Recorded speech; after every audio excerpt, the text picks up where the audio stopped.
নমস্কাৰ চাৰ্বৈদসকল ৰাজ্যৰ চৰকাৰী কৰ্মচাৰীসকলৰ বাবে আজি এটা অত্যন্ত গুৰুত্বপূৰ্ণ খবৰ এই ভিডিঅ'টোৰ জৰিয়তে লৈ আহিছোঁ। হয় চাৰ্বৈদসকল, যিটো খবৰ আমাৰ ৰাজ্যৰ প্ৰতিজন চৰকাৰী কৰ্মচাৰীয়ে জনাটো অত্যন্ত প্ৰয়োজন। হয়, NPS কৰ্মচাৰী সন্থাৰ অৱস্থান ধৰ্মঘটত অচল হৈ পৰিছে ৰাজ্যৰ চৰকাৰী কাম কাজ।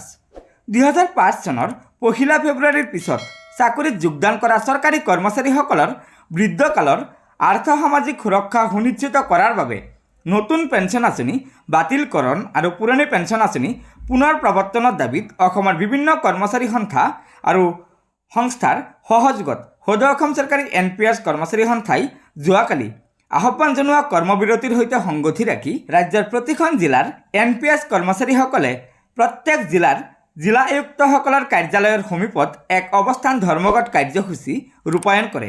এই অৱস্থান ধৰ্মঘট কাৰ্যসূচী ৰূপায়ণ কৰাৰ পিছত ৰাজ্যৰ NPS কৰ্মচাৰীসকলে ৰাজ্যত পুৰণি পেঞ্চন পুনৰ প্ৰৱৰ্তনৰ দাবীৰে প্ৰতিখন জিলাৰ জিলা আয়ুক্তসকলৰ জৰিয়তে ভাৰতৰ প্ৰধানমন্ত্ৰী আৰু অসমৰ মুখ্যমন্ত্ৰীলৈ এখন স্মাৰকপত্ৰ প্ৰদান কৰে। ৰাজ্যৰ প্ৰতিখন জিলাৰ সকলো শিক্ষক কৰ্মচাৰীয়ে নিজ নিজ কৰ্মস্থলীত চহী কৰি দিনৰ 11 বজাত জিলা আয়ুক্ত কাৰ্যালয়ৰ সন্মুখত এই অৱস্থান ধৰ্মঘট কাৰ্যসূচীত অংশগ্ৰহণ কৰে আৰু এখন সভা অনুষ্ঠিত কৰে।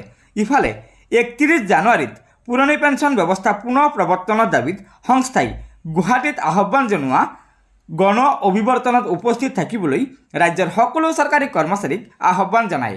গতিকে চাৰ্বৈদসকল, এয়া নিশ্চয় আমাৰ ৰাজ্যৰ চৰকাৰী কৰ্মচাৰীসকলৰ বাবে এটা অত্যন্ত গুৰুত্বপূৰ্ণ খবৰ। আশা কৰিছোঁ আপোনালোকে আমাৰ এই ভিডিঅ'টো লাইক শ্বেয়াৰ কৰিব আৰু পৰৱৰ্তী সময়ত ৰাজ্যৰ চৰকাৰী কৰ্মচাৰীসকলৰ বিভিন্ন খবৰসমূহ পোনপ্ৰথমে পাবলৈ অনুগ্ৰহ কৰি আমাৰ এই চেনেলটো ছাবস্ক্ৰাইব কৰি ল'ব।